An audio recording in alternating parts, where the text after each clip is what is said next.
Hello everyone, welcome to Z chem chemistry classes. भाई आज की इस लेक्चर में हम करने वाले हैं बहुत ही छोटा सा और प्यारा सा टॉपिक है जिसका नाम है फॉर्मल चार्ज। सर आज हम फॉर्मल चार्ज को जानने वाले हैं। इसमें बहुत सारे कंफ्यूजन होता है। सर किसी भी मॉलिक्यूल पे हमें चार्ज ही नहीं पता है, उस पर चार्ज कितना है। हम एक पर्टिकुलर एटम का चार्ज बता सकते हैं कि इस पर कितना होना चाहिए, उसे हम फॉर्मल चार्ज कहते हैं। चलिए भाई फॉर्मल चार्ज के बारे में जानते हैं। भाई क्या होता है फॉर्मल चार्ज, कैसे हम उसको कैलकुलेट कर सकते हैं। और उससे पहले मैं आपको बता दूं इस वक्त जो हम पढ़ रहे हैं वो बीएससी फर्स्ट सेमेस्टर की यूनिट नंबर 5 है और जिसका ये लास्ट लेक्चर है। भाई इसके बाद इसका कोई लेक्चर नहीं आएगा क्योंकि इसमें हमने बहुत सारी चीजें पढ़ ली। भाई बहुत सारी इन द सेंस मतलब क्या क्या बताने वाले हो भाई। ये जो हमारा था वो क्या है भाई, ये chemistry first BSc first semester unit 5 है जिसका नाम है मैकेनिज्म ऑफ ऑर्गेनिक रिएक्शंस। इसमें हमारे पास बहुत सारे टॉपिक थे भाई, इसमें हमारे पास बहुत सारे टॉपिक थे। पहले हमने इसमें कर्व एरो नोटेशन पढ़ा। भाई कर्व एरो नोटेशन क्या होता है, फिर कोवेलेंट बॉन्ड फिजन पढ़ा, होमोलिटिक बॉन्ड फिजन है या हेटेरोलिटिक बॉन्ड फिजन है। उसके बाद हमारा टाइप्स ऑफ रिएजेंट हमने पढ़ लिया भाई, जिसमें इलेक्ट्रोफाइल क्या होता है, न्यूक्लियोफाइल क्या होता है, ये सब भी जान चुके थे। उसके बाद हमने ऑर्गेनिक रिएक्शंस के टाइप देखे थे। सब्स्टिट्यूशन रिएक्शन है, एडिशन रिएक्शन है, एलिमिनेशन रिएक्शन है, रीअरेंजमेंट रिएक्शन है या फिर हमारी मॉलिक्यूलर रिएक्शन है, वो सब के एग्जांपल्स और क्या क्या टाइप्स होते हैं। रिएक्टिव इंटरमीडिएट जाने भाई, कार्बोकेटाइन क्या होता है डिटेल पढ़ लिया, कार्ब एनायन पढ़ लिया, फ्री रेडिकल है, कार्बीन है, नाइट्रीन है और एराइंस में हमने मतलब बेंजाइंस भी पढ़ लिया है। सर आज अपना एक लास्ट टॉपिक इस यूनिट का बचा है जिसका नाम है फॉर्मल चार्ज। चलिए भाई फिर बिना टाइम वेस्ट करते हुए स्टार्ट करते हैं अपना फॉर्मल चार्ज। ये आपका लेक्चर नंबर 15 है। इसके बाद आपका इस यूनिट का कोई लेक्चर नहीं मिलेगा, फिर हम अगली यूनिट स्टार्ट करेंगे। अब जान लेते हैं फॉर्मल चार्ज एक्चुअल में होता क्या है। भाई फॉर्मल चार्ज की अगर हम बात करें एक्चुअल में फॉर्मल चार्ज क्या होता है सर ये बताओ। भाई हमारे पास कोई भी मॉलिक्यूल दे दिया ना, अब हर एक मॉलिक्यूल में बहुत सारे एटम होते हैं। अब उन एटम पर कोई ना कोई तो चार्ज होता होगा जिसकी वजह से वो जुड़ रहे हैं, तो उनका एक्चुअल में जो चार्ज होना चाहिए वो क्या होगा ये बता दो और हम इसको बोलेंगे भाई फॉर्मल चार्ज एक हमारा हाइपोथेटिकल चार्ज होता है। सर अगर इसकी डेफिनेशन की बात करें, पहले डेफिनेशन समझ लो उसके बाद में निकालना बहुत आसान है। फॉर्मल चार्ज को निकालना कैलकुलेट करना बहुत आसान है, जस्ट इन ए सेकंड आप निकाल सकते हो उसको, उसमें कोई प्रॉब्लम नहीं है। आपको मैं ट्रिक्स भी बता दूंगा उसकी, आपको मैं फॉर्मूला भी बता दूंगा। फिलहाल इसको जान लीजिए कि फॉर्मल चार्ज एक्चुअल में होता क्या है। भाई अगर हम फॉर्मल चार्ज की डेफिनेशन की बात करें, हम फॉर्मल चार्ज की डेफिनेशन की बात करते हैं तो डेफिनेशन हमारी क्या हो जाएगी भाई, फॉर्मल चार्ज की डेफिनेशन ये हो जाएगी। देखो formal charge is a hypothetical charge. Hypothetical charge, ये जो हमारा फॉर्मल चार्ज होता है ये हमारा एक हाइपोथेटिकल चार्ज होता है टू एन या फिर बोल सकते हैं अजाइंड टू एन एटम। भाई किसी भी एटम पर दिखाया गया एक हाइपोथेटिकल चार्ज होता है इन ए मॉलिक्यूल, किसी भी मॉलिक्यूल के अंदर। मतलब सर जिनको हिंदी में है उनको भी प्रॉब्लम ना है इसलिए हम बोल दें, क्या बोलेंगे, किसी भी मॉलिक्यूल में किसी भी एटम पर दिखाया गया हाइपोथेटिकल चार्ज ही हमारा क्या कहलाता है, फॉर्मल चार्ज कहलाता है। लेकिन सर कौन से वाले चार्ज को फॉर्मल चार्ज कहेंगे, इसकी कोई कंडीशन है क्या, बिल्कुल है। इसकी हमारी एक कंडीशन होती है भाई, अगर हमको फॉर्मल चार्ज निकालना तो उसकी कंडीशन है और कंडीशन ये है the electrons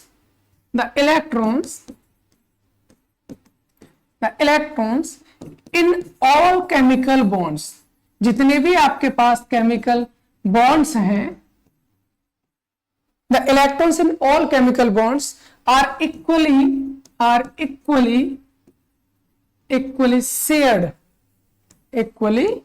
shared between the atoms। भाई ऐसे समझ सकते हैं इसको, मान लीजिए कोई मॉलिक्यूल है, मॉलिक्यूल में दो एटम है, दो एटम के बीच जो बॉन्ड बनना है उसमें जो इलेक्ट्रॉन है वो इक्वली शेयर्ड होंगे। एक इलेक्ट्रॉन इसका है तो एक इलेक्ट्रॉन इसका, दो इलेक्ट्रॉन इसके हैं तो दो इलेक्ट्रॉन इसके, तीन इलेक्ट्रॉन इसके हैं तो तीन इलेक्ट्रॉन इसके, मतलब इक्वली शेयर्ड होने चाहिए। सर इसको हम फॉर्मल चार्ज कहते हैं। ये तो रही डेफिनेशन की बात। हमको क्या जानना सर, हमको जानना है कि फॉर्मल चार्ज को हम निकाल कैसे सकते हैं। सर ये बता दीजिए, बहुत सिंपल सा है। पहले हम फॉर्मूले की बात कर लेते हैं। सर फॉर्मूला क्या होता है, अगर आप फॉर्मूला देखना चाहोगे तो हम कहेंगे सर अगर आपको फॉर्मल चार्ज निकालना है, क्या निकालना है, फॉर्मल चार्ज, तो फॉर्मल चार्ज के लिए किसी भी एटम पर कितने बैलेंस इलेक्ट्रॉन है ये आपको पता होना चाहिए। तो फर्स्ट ऑफ ऑल हमें क्या करना पड़ेगा भाई, बैलेंस इलेक्ट्रॉन, बैलेंस इलेक्ट्रॉन को देखना है, फिर उसमें से माइनस करना है जितने भी उसके पास इलेक्ट्रॉन बचे हुए हैं। सर कौन कौन से इलेक्ट्रॉन बचे होंगे, कुछ बॉन्डिंग इलेक्ट्रॉन्स बचे होंगे, बिल्कुल सही बात है, और उसके साथ साथ नॉन बॉन्डिंग इलेक्ट्रॉन्स भी बचे होंगे। सर बॉन्डिंग इलेक्ट्रॉन में किसी भी एक एटम का कितना इलेक्ट्रॉन होगा, जितने बॉन्ड हैं उनके आधे इलेक्ट्रॉन उसके पास, क्योंकि हमने बोला इक्वली डिस्ट्रीब्यूटेड होता है, इक्वली शेयर्ड होता है। आप ऐसे नहीं समझ पा रहे, कोई बात नहीं, पहले एक काम करता है, मैं ऐसे एक फॉर्मूला लिख देता हूं, उसको आप देख लेंगे भाई, है ना। बच्चे कौन कौन से हो सकते हैं, तो आप यहां पर लिखोगे number of covalent bond, number of covalent bond, covalent bond, उसके बाद फिर से माइनस करना आपको number of non bonding electrons, non bonding electrons. Sir ये तो हमारा एक फॉर्मूला रहा है, ये तो हमारा एक फॉर्मूला रहा है किसका, फॉर्मल चार्ज निकालने का, फॉर्मल चार्ज निकाल, ठीक है, यह तो हमारा एक फॉर्मूला है फॉर्मल चार्ज निकालने का कि सर हम फॉर्मल चार्ज को कैसे निकाल सकते हैं। चलो यही रहने देते हैं, कोई प्रॉब्लम। आप कहेंगे सर ये फॉर्मूला है, तो जरा हमें ये बताओ कि इस फॉर्मूले को हम फिट कैसे करेंगे। हालांकि अगर ये फॉर्मूला ना भी याद रहता तब भी आप फॉर्मल चार्ज को निकाल सकते हैं, कोई प्रॉब्लम नहीं, वो हम बता देंगे कैसे आपको निकालना है। फिलहाल इसके लिए समझते हैं, फिलहाल इसके लिए नहीं समझते हैं। आपको चाहे ट्रिक हो चाहे फॉर्मूला, जब भी आप फॉर्मल चार्ज निकालेंगे आपको एक चीज देखनी पड़ेगी, बैलेंस इलेक्ट्रॉन तो आपको पता होने चाहिए, बैलेंस इलेक्ट्रॉन सबके पता होने चाहिए। अगर आपको पता भी, क्या पता है, हमें काम करते हैं, अगर आपको क्या निकालना भाई, फॉर्मल चार्ज निकालना, तो आपको बैलेंस इलेक्ट्रॉन निकालना बहुत जरूरी है। और बैलेंस इलेक्ट्रॉन के लिए आपको कैसे पता चलेगा भाई, तो उसके लिए हम इस तरह से बताते हैं आपको, यहां से। आपको पीरियड टेबल के बारे में सबको पता होगा, बिल्कुल बात सही है, सबको पता होता है पीरियड टेबल, सबने देख रखी है। तो फिलहाल मैं यहाँ पर लिख देता हूं, तो आपको थोड़ा सा इस चीज का ध्यान रखना है, ठीक है। क्या याद रखना है सर इसमें, इसमें आपको एक चीज याद रखनी है, और वो चीज ये है, वो चीज हमारे पास ये है, देखो क्या, ये जो पी ब्लॉक एलिमेंट्स है ना, बस इनके बारे में आपको ध्यान रखना। पी ब्लॉक एलिमेंट्स के बारे में क्या याद रखना है सर, जो थर्ड ए ग्रुप में जितने भी एलिमेंट्स आते हैं, जैसे boron, aluminium, gallium, indium, thallium, nihonium, इन सब के अंदर बैलेंस इलेक्ट्रॉन जो होंगे, इन सब के अंदर जो बैलेंस इलेक्ट्रॉन होंगे ना, वो कितने होते हैं भाई, 3 होता है। इन सब के अंदर जो बैलेंस इलेक्ट्रॉन होते हैं वो कितने होंगे, 3, याद रखना आप। 13 ग्रुप में आने वाले एलिमेंट्स के बैलेंस इलेक्ट्रॉन 3 होंगे। जो 14 ग्रुप में आते हैं, जैसे कार्बन है, carbon, silicon, germanium, tin, lead, जो भी है आपके, इसमें कितने आएंगे, 4 इलेक्ट्रॉन होते हैं बैलेंस इलेक्ट्रॉन में। जो 5th ग्रुप में आने वाले नाइट्रोजन वाले, वो आपके कितने होंगे, 5। ऑक्सीजन वाले में कितने होते हैं, 6 होते हैं। क्लोरीन वाले, फ्लोरीन वाले में कितने होते हैं, 7 होते हैं। बाकी लास्ट वाले में बैलेंस इलेक्ट्रॉन कितने होते हैं, हीलियम, हीलियम को छोड़कर 8 होते हैं। इतना आपको ध्यान रखना है। बाकी इतना अगर आपको बैलेंस इलेक्ट्रॉन के बारे में पता है तो फॉर्मल चार्ज इजीली निकाल सकते हो। पर कैसे निकालेंगे फॉर्मल चार्ज, बहुत आसान सा तरीका है, बहुत सिंपल सा तरीका है। इन सब की ट्रिक्स वगैरह आपको पता होंगे, याद होंगे, बस इतना ध्यान रखना है किस ग्रुप का एलिमेंट आ रहा है, जिस ग्रुप का भी आ रहा है बैलेंस इलेक्ट्रॉन उतने हो गए, ठीक है। चलिए फिर बैलेंस इलेक्ट्रॉन निकालना स्टार्ट करते हैं। बैलेंस इलेक्ट्रॉन निकालना स्टार्ट करते हैं, देखिए कैसे करेंगे। एक एक एग्जांपल से लेके चलते हैं। पहला एग्जांपल हमने ले लिया, मान लीजिए CO2, Cl2। क्या होता है भाई Cl2? अगर मैं Cl की बात करूं तो हमारे पास ये स्ट्रक्चर होता है, Cl सिंगल बॉन्ड Cl, इसका लोएस्ट डॉट स्ट्रक्चर ये होता है। Cl में ये कंडीशन होती है, और यहां से पूछा जाता है कि दोनों Cl में से दोनों Cl पर चार्ज कितना होगा, मुझे ये बता दीजिए, ठीक है। तो चार्ज निकालने के लिए, मतलब फॉर्मल चार्ज निकालना है, तो आपको करना पड़ेगा फॉर्मल चार्ज बराबर नंबर ऑफ बैलेंस इलेक्ट्रॉन। क्या निकालना है, number of balance electron minus क्या था, नंबर ऑफ कोवेलेंट बॉन्ड। क्या था आपका, नंबर ऑफ कोवेलेंट बॉन्ड। तो इसमें से माइनस करना आपको कोवेलेंट बॉन्ड को, ऐसे लिख देते हैं, चलो CB, कोवेलेंट बॉन्ड को माइनस करना, साथ ही साथ number of non bonding electrons, number of non bonding electrons मतलब NB। Balance electron minus balance electron minus covalent bond, ऐसे लिखते पूरा, माइनस कोवेलेंट बॉन्ड, ठीक है, minus non bonding electrons, non bonding electrons, NBE लिख देते हैं, चलो इस तरह से लिख लो, कोई दिक्कत नहीं। ये हमारा एक फॉर्मल चार्ज का फॉर्मूला हो गया। फॉर्मल चार्ज बराबर balance electron minus covalent bond minus non bonding electron. ठीक है सर, बैलेंस इलेक्ट्रॉन निकालना कितने होंगे? अगर हम इसके बैलेंस इलेक्ट्रॉन की बात करें, किसके? क्लोरीन की, तो क्लोरीन जो है 17 ग्रुप में आता है ना, तो इसके बैलेंस इलेक्ट्रॉन तो सर 7 हो जाएंगे। ठीक है, माइनस इससे कितने कोवेलेंट बॉन्ड जुड़े हैं? सर एक जुड़ा है, एक माइनस करेंगे। माइनस नॉन बॉन्डिंग इलेक्ट्रॉन कितने? 1 2 3 4 5 6, सर 6 है, 6 माइनस कर दो। फॉर्मल चार्ज बराबर कितना होगा? 7 - 1 कितना हो गया? 0। मतलब सर इसका जो फॉर्मल चार्ज होगा वो कितना हो जाएगा? 0।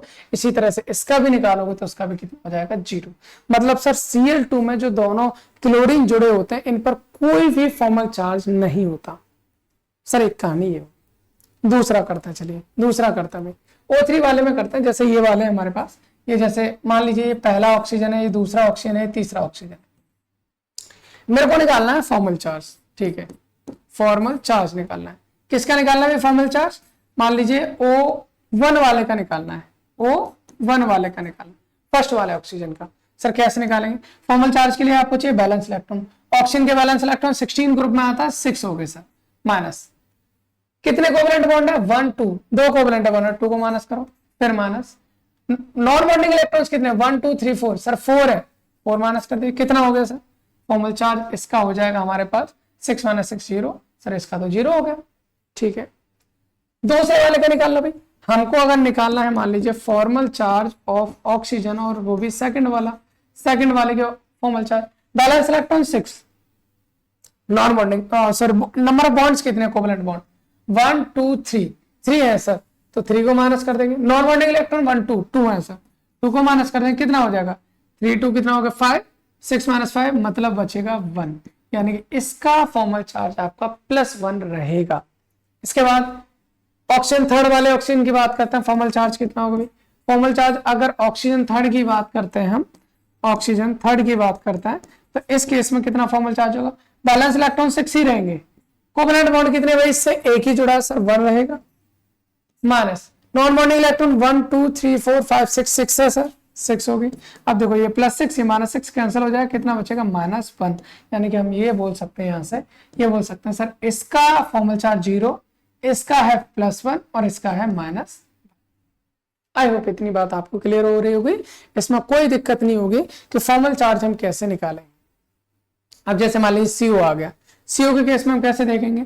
CO के केस में अगर आपको निकालना मान लीजिए फॉर्मल चार्ज, तो फॉर्मल चार्ज बराबर कितना होता है भाई? Balance electron. कार्बन में कितने होते हैं? कार्बन में बैलेंस इलेक्ट्रॉन 4 होता है। बॉन्ड कितने हैं सर? 3 हो गए। नॉन बॉन्डिंग इलेक्ट्रॉन कितने हैं सर? 2 हैं, -2 कर दीजिए, -2 कर दीजिए, कितना आ जाएगा सर फॉर्मल चार्ज?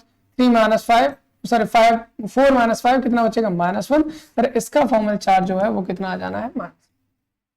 ऑक्सीजन की बात करना सर, ये फॉर्मल चार्ज किसका था? ये हमारा जो फॉर्मल चार्ज था, this is formal charge of carbon, ये हमारे कार्बन का फॉर्मल चार्ज था। ठीक, अगर मेरे को निकालना है sir formal charge of oxygen, कैसे निकालूंगा? ऑक्सीजन के बैलेंस इलेक्ट्रॉन कितने होते हैं? 6, बॉन्ड कितने हैं? 3, नॉन बॉन्डिंग इलेक्ट्रॉन कितने हैं? 2, तो कितना आ जाएगा भाई? इसका फॉर्मल चार्ज आपका आ जाएगा 6 - 5 मतलब प्लस। आई होप इतनी बात समझ में आ रही होगी। मुझे लगता है आपको ट्रिक बताने की भी जरूरत नहीं है, आपको वहां पर और ज्यादा चीजें सिखाऊंगा तो आप और ज्यादा कंफ्यूज होंगे, तो कोई मतलब नहीं, ट्रिक्स आने की जरूरत नहीं। ये भी बहुत सिंपल सा फॉर्मूला हो गया। अब हमारा balance electron minus bond minus non bonding electrons. ठीक है, आगे आ जाइए। CO2 है, CO2 में क्या सीन होता है सर? CO2 में ये होता है C double bond O double bond O, इसके पास 2 लोन पेयर होता है, इसके पास भी 2 लोन पेयर होता है। अब आपसे पूछा जाता है बताइए भाई कि यहाँ पर ऑक्सीजन पर और कार्बन पर क्या क्या फॉर्मल चार्ज होता है। ऑक्सीजन की बात कर लेते हैं पहले। फॉर्मल चार्ज ऑफ ऑक्सीजन क्या होगा? बैलेंस इलेक्ट्रॉन ऑक्सीजन में 6 होते हैं, माइनस कितने बॉन्ड जुड़े हैं? 2 जुड़े हैं, माइनस नॉन बॉन्डिंग 1 2 3 4 4 हो गए सर, कितना हो गया? 0। सर ऑक्सीजन का फॉर्मल चार्ज 0 है, इस वाले का निकालोगे तब भी 0 आएगा। इसका निकालते सर कार्बन का फॉर्मल चार्ज। अगर मेरे को निकालना है कार्बन का, क्या करेंगे? कार्बन के बैलेंस इलेक्ट्रॉन 4 है, माइनस कोवेलेंट बॉन्ड कितने हैं? वो भी 4 हैं, और नॉन बॉन्डिंग इलेक्ट्रॉन है ही नहीं, 4 - 4 0। सर इसका भी क्या आ गया? हमारा 0 आ गया। इधर हम बात करते हैं, बहुत ही अच्छा सा एग्जांपल है। इन सभी नाइट्रोजन के लिए हमें निकालना है फॉर्मल चार्ज। सर इसके लिए फॉर्मल चार्ज निकालते हैं। फॉर्मल चार्ज बराबर क्या हो जाएगा भाई, नाइट्रोजन के बैलेंस इलेक्ट्रॉन होते हैं सर 5, क्योंकि 15 ग्रुप में आता है, ठीक है। बॉन्ड कितने कोवेलेंट बॉन्ड, 1 2 सर 2 है। नॉन बॉन्डिंग इलेक्ट्रॉन 1 2 3 4 4 है। तो मतलब यहां से अगर फॉर्मल चार्ज आप निकालोगे, फॉर्मल चार्ज इस वाले नाइट्रोजन की निकालोगे, कितना बचेगा, ये -6 + 5 मतलब -1 सर। इसका जो फॉर्मल चार्ज है वो -1 आ जाएगा। इसके लिए फॉर्मल चार्ज निकालना सर, फॉर्मल चार्ज बराबर हो जाएगा, बैलेंस इलेक्ट्रॉन तो 5 भी रहेंगे, ठीक है। बॉन्ड्स कितने, 1 2 3 4 सर 4 है। नॉन बॉन्डिंग इलेक्ट्रॉन है ही नहीं, तो मतलब फॉर्मल चार्ज यहां से कितना आ जाएगा, 4 - 5 मतलब +1। कितना आ गया हमारा, +1 यहाँ पर फॉर्मल चार्ज आ जाएगा, ठीक है। इसका फॉर्मल चार्ज निकालना सर, फॉर्मल चार्ज यहां से निकालते हैं। तो नाइट्रोजन पर वो बैलेंस इलेक्ट्रॉन तो 5 ही रहेंगे। नंबर ऑफ बॉन्ड्स कितने हो गए, 2 हो गए। Number of non bonding electron कितने हो गए, 4 हो गए। मतलब यहाँ का फॉर्मल चार्ज अगर आप निकालोगे तो वो भी कितना आएगा, -1 आएगा, -1 आ गया। मतलब तीनों का फॉर्मल चार्ज नजर आ गया, ठीक है सर। इससे एक चीज और फायदा होता है फॉर्मल चार्ज से, हमें टोटल मॉलिक्यूल पर चार्ज पता चल जाता है। जैसे आपने लिख दिया N3 लिख दिया, अब N3 न्यूट्रल मॉलिक्यूल है या इस पर कोई चार्ज है, तो चार्ज है। अगर मैं तीनों नाइट्रोजन के चार्ज को देखूं, भाई पहले वाले का -1 आ रहा है, दूसरे वाले का +1 आ रहा है, तीसरे वाले का -1 आ रहा है, माइनस से माइनस कैंसिल, कितना आ जाए, -1। मतलब N3 पर -1 प्रेजेंट होता है, यानी हम बोल सकते हैं N3 पर क्या होता है, एक माइनस का होता है। ये टोटल चार्ज भी आपको बताता है फॉर्मल चार्ज के आपसे। आगे हमारा एग्जांपल है, मान लीजिए जैसे नाइट्रोजन है, NH4 है, हालांकि शायद आपको पता हो अमोनियम होता है, NH4 पॉजिटिव होता है। हमको नहीं बताया सर, हमको पता ही नहीं कि यहाँ पर कितना चार्ज है। हम निकाल के देखते हैं, चलिए हम पहले काम करते हैं, हाइड्रोजन का फॉर्मल चार्ज निकालते हैं। तो सर हाइड्रोजन का फॉर्मल चार्ज क्या होता है, हाइड्रोजन का बैलेंस इलेक्ट्रॉन कितने होते हैं सर, एक ही होता है। बॉन्ड कितने है सर, एक ही है भाई, एक ही बैलेंस इलेक्ट्रॉन, बॉन्ड भी एक है। नॉन बॉन्डिंग इलेक्ट्रॉन है नहीं, तो हाइड्रोजन का फॉर्मल चार्ज हो गया 0। सर इसका भी 0, इसका भी 0, इसका भी, सबका 0 आएगा। नाइट्रोजन का निकालना, नाइट्रोजन का फॉर्मल चार्ज कितना हो जाएगा भाई, नाइट्रोजन का फॉर्मल चार्ज हो जाएगा, नाइट्रोजन पर बैलेंस इलेक्ट्रॉन 5 होता है, minus number of covalent bond कितने हो गए, 4 हो गए। क्या कोई नॉन बॉन्डिंग इलेक्ट्रॉन है, नहीं, तो इसका फॉर्मल चार्ज हो जाएगा हमारा +1। मतलब अगर टोटल चार्ज अगर मैं देखूं NH4 पर, तो NH4 पर एक प्लस आता है, जिसको आप जानते हो अमोनियम के नाम से जाना जाता है, अमोनियम के नाम से जाना जाता है। आई होप इतनी बात आपको समझ में आ रही होगी। एक दो एग्जाम्पल और होंगे तो उनको भी कर लेते हैं, ये लास्ट एग्जाम्पल है, इसको भी कर लेते हैं, है ना। इसके बाद हमारा लेक्चर भी खत्म, चैप्टर भी खत्म, यूनिट भी खत्म, टॉपिक भी खत्म, सब खत्म हो जाने वाला है। फिर हम अगली यूनिट में मिलेंगे आपके साथ, है ना। चलिए यहाँ पर सबके फॉर्मल चार्ज निकाल, हाइड्रोजन का formal charge, sir formal charge निकालना है तो हाइड्रोजन के बैलेंस इलेक्ट्रॉन एक, बॉन्ड भी एक है, कुछ है नहीं, मतलब इसका फॉर्मल चार्ज हो जाएगा 0, ठीक है, कोई प्रॉब्लम नहीं। सर इस वाले ऑक्सीजन के लिए फॉर्मल चार्ज निकालिए, तो फॉर्मल चार्ज बराबर हो जाए, ऑक्सीजन के बैलेंस इलेक्ट्रॉन 6 होते हैं, ठीक है। कोवेलेंट बॉन्ड कितने, 1 2 2 हो गए सर। नॉन बॉन्डिंग इलेक्ट्रॉन 2 और 2 4 हो गए सर। मतलब कितना होगा फॉर्मल चार्ज, सर 0 हो गया, फॉर्मल चार्ज 0 हो गया। इसका 0 है, इसका भी 0 है, तो मतलब हम बोल सकते हैं सर इसका भी 0 होगा, इसका भी 0 होगा, सही बात है।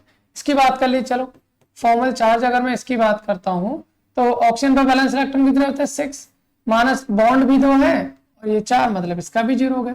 सर इसका मतलब तो ये हो गया, इसका भी 0 हो गया, इसका भी 0 हो गया। सल्फर की ओर देख लेते हैं, सल्फर का फॉर्मल चार्ज और देख लीजिए क्या होगा भाई, बैलेंस इलेक्ट्रॉन कितने 6 होते हैं, ठीक है। माइनस बॉन्ड कितने 1 2 3 4 5 6 ही है सर। नॉन बॉन्डिंग इलेक्ट्रॉन है ही नहीं, तो मैं 6 - 6 0। इसका मतलब इस पूरे मॉलिक्यूल में हर एक एटम का फॉर्मल चार्ज होता है 0, फॉर्मल चार्ज होता है हमारा 0, है ना। और टोटल चार्ज भी H2SO4 पर कुछ नहीं होता, H2SO4 न्यूट्रल मॉलिक्यूल होता है। आई होप फॉर्मल चार्ज क्या होता है, कैसे उसको हम निकाल सकते हैं, ये सब आपको समझ में आ गया होगा, इसका फॉर्मूला भी समझ में आ गया होगा। तो ये वाली यूनिट को हम यहीं समाप्त करते हैं, मिलते हैं आपको एक नई यूनिट के साथ, एक नए टॉपिक के साथ, एक नई एनर्जी के साथ। चलिए बाकी आपको एक काम करना है, लेक्चर को भाई जितना शेयर हो सकता है उतना शेयर करना है, जहां तक हो सकता है वहां से करना है। Thanks for watching.